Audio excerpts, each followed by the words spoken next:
السلام علیکم ورحمۃ اللہ وبرکاتہ۔ Please like and subscribed. خلیفہ مہدی کے دربار میں ایک روز ایک شخص آیا جو اللہ کی ذات سے انکار کر رہا تھا۔ اس نے کہا کہ میں نہیں مانتا اللہ کا وجود ہے۔ یہ کائنات طبی رفتار سے خود بخود بنی ہے، خود ہی چل رہی ہے۔ لوگ مر رہے ہیں اور پیدا ہو رہے ہیں، یہ سب ایک طبی کارخانہ ہے اور کوئی بھی اس کا بنانے والا نہیں ہے۔ یہ اس کا دعویٰ تھا اور اس نے چیلنج کیا کہ مسلمانوں میں سے جو بھی سب سے بڑا عالم دین ہو اس کو میرے مقابلے میں لایا جائے تاکہ میں اس سے بحث کروں، اور لوگ جو غلطی میں مبتلا ہیں اور اپنی طاقتوں کو خام خواہ غیبی طاقت کے تابع کر دیا اور کہتے ہیں کہ وہ سارے جہان کو اکیلا چلا رہا ہے۔ اس زمانے میں سب سے بڑے عالم امام ابو حنیفہ رحمۃ اللہ علیہ تھے۔ خلیفہ مہدی نے امام صاحب کے پاس آدمی بھیجا۔ رات کا وقت تھا، رات کو ہی خلیفہ کا دربار منعقد ہوتا تھا کہ وہ آ کر اس شخص سے بحث کریں اور اسے سمجھائیں اور راہ راست پر لائیں۔ چنانچہ آدمی پہنچا اور خلیفہ کا پیغام دیا۔ بغداد میں ایک بہت بڑا دریا ہے جس کو دریائے دجلہ کہتے ہیں۔ اس کی ایک جانب شاہی محلات تھے اور دوسری جانب شہر تھا۔ امام ابو حنیفہ رحمۃ اللہ علیہ دریا کی دوسری جانب شہر میں رہتے تھے، اس لیے دریا پار کر کے آنا پڑتا تھا۔ پیغام دینے والے نے کہا کہ اصل میں امام صاحب دربار میں ایک آدمی آیا ہے اور وہ دعویٰ کر رہا ہے کہ وہ خدا کا کوئی وجود ہی نہیں ہے، کائنات خود بخود چل رہی ہے۔ آپ رحمۃ اللہ علیہ کو مناظرے کے لیے بلایا ہے۔ امام صاحب رحمۃ اللہ علیہ نے فرمایا، اچھا آپ جا کر کہہ دو میں آ رہا ہوں۔ وہ آدمی واپس گیا اور کہا کہ امام صاحب رحمۃ اللہ علیہ کو میں نے خبر کر دی ہے، وہ آنے والے ہیں۔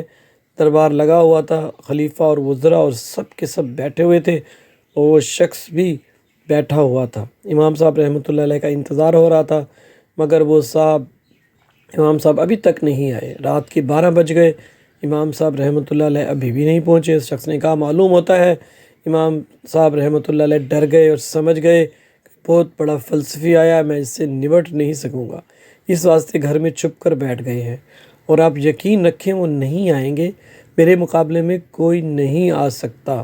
اب خلیفہ بھی پریشان، درباری بھی حیران پریشان۔ وہ شخص بیٹھا ہوا شیخی دکھا رہا تھا۔ جب رات کا 1 بجا تو امام صاحب رحمۃ اللہ علیہ دربار میں آ پہنچے، حاضر ہوئے۔ خلیفہ وقت تعظیم کی جیسے علماء ربانی کی جاتی ہے، تمام دربار کھڑا ہو گیا۔ خلیفہ نے امام صاحب رحمۃ اللہ علیہ سے کہا کہ آپ اتنی دیر میں کیوں آئے ہیں؟ آدمی تو رات کے 8 بجے بھیجا گیا تھا اور اب رات کا 1 بج رہا ہے، آخر اتنی تاخیر کی کیا وجہ پیش آئی؟ شاہی حکم تھا، اس کی تعمیل جلد ہونی چاہیے تھی، نہ کہ اتنی دیر لگا دی جائے۔ امام صاحب رحمۃ اللہ علیہ نے فرمایا کہ میرے ساتھ ایک عجیب و غریب واقعہ پیش آیا جس کی وجہ سے مجھے دیر ہو گئی۔ آپ یقین کیجئے عمر بھر میں نے ایسا واقعہ کبھی نہیں دیکھا۔ میں حیران ہوں کہ کیا عجیب قصہ پیش آیا۔ آپ رحمۃ اللہ علیہ نے واقعہ کچھ اس انداز میں پیش کیا کہ سارا دربار حیران ہو گیا کہ آخر حادثہ کیا پیش آیا۔ امام صاحب نے فرمایا، ایسا عجیب و غریب واقعہ تھا کہ خود مجھے بھی ابھی تک سمجھ میں نہیں آیا یہ سب کچھ کیسے ہوا۔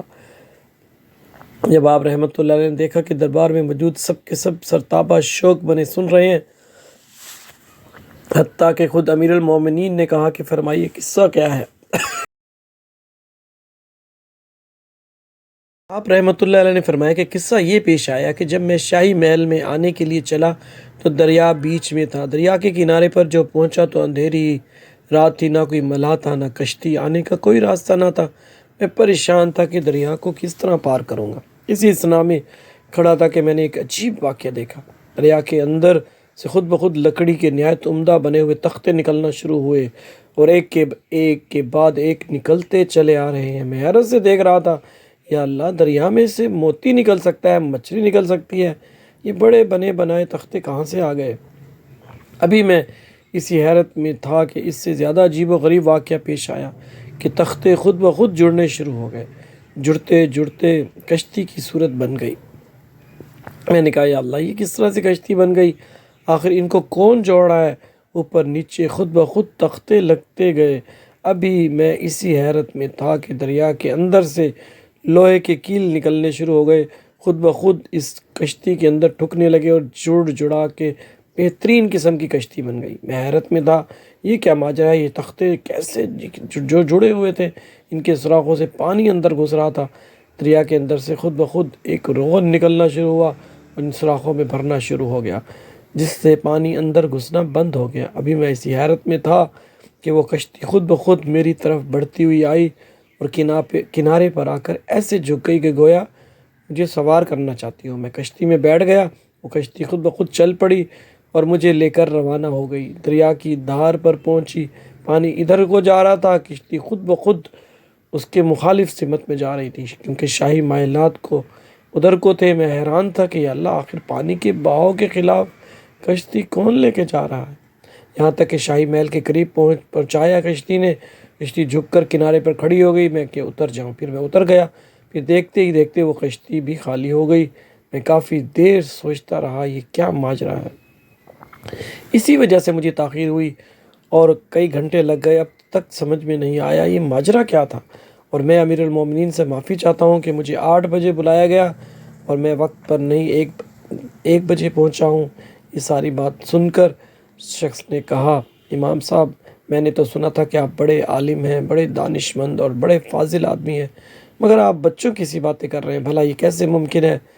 پانی سے خود بخود تخت نکل آئیں، خود بخود جڑنے لگ گئے، خود کیلیں لگ جائیں، خود ہی روغن لگ جائے، خود آ کے کشتی آپ کے آگے جھک جائے، آپ اس پر بیٹھ جائیں، خود ہی وہ کشتی آپ کو لے کر چل دے، خود ہی وہ کنارے پر پہنچا دے۔ بھلا یہ کوئی عقل میں آنے والی بات ہے؟